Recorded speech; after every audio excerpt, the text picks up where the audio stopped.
بچوں، آج ہم پڑھیں گے روزہ کے بارے میں۔ پیارے بچوں، آپ کو پتہ ہے کہ روزہ اسلام کا اہم رکن ہے۔ اللہ تعالیٰ نے تمام مسلمانوں پر روزہ رکھنا فرض کیا ہے۔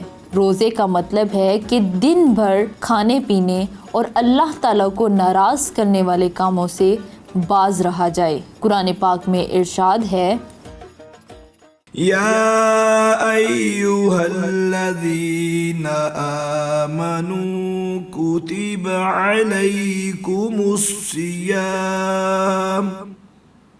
مومنو تم پر روزے فرض کیے گئے ہیں۔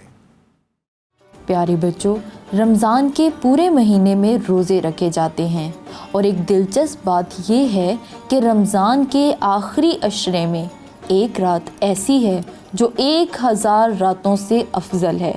اسے لیلۃ القدر کہا جاتا ہے۔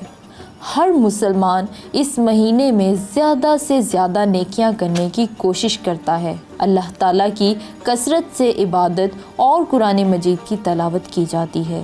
مسلمان اس مہینے میں ایک دوسرے کا روزہ افطار کرواتے ہیں، صدقہ و خیرات بھی کرتے ہیں۔ رمضان کے مہینے میں جنت کے دروازے کھول دیے جاتے ہیں۔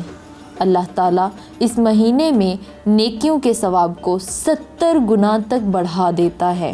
حضرت محمد صلی اللہ علیہ وآلہ وسلم نے ارشاد فرمایا ہے، جس کسی نے رمضان کے روزے ایمان کے ساتھ ثواب کی نیت سے رکھے، اس کے پچھلے تمام گناہ معاف کر دیے جائیں گے۔ پیارے بچوں، اس لیے ہمیں بھی چاہیے کہ رمضان میں زیادہ سے زیادہ نیکیاں کریں تاکہ اللہ تعالیٰ ہم سے خوش ہو سکیں۔ پیارے بچوں، اب ہم دیکھتے ہیں کہ اسلامی مہینے کتنے ہیں اور ان کے کون کون سے نام ہیں۔ محرم الحرام، صفر المظفر، ربیع الاول، ربیع الثانی، جمادی الاول، جمادی الثانی، رجب المرجب، شعبان المعظم، رمضان المبارک، شوال المکرم، ذی القعدہ، ذو الحج۔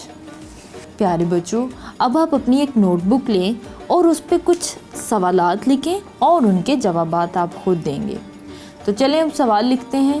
رمضان میں نیکیوں کے ثواب کو کتنا بڑھا دیا جاتا ہے؟ سوال نمبر 2 ہے، روزے کس اسلامی مہینے میں رکھے جاتے ہیں؟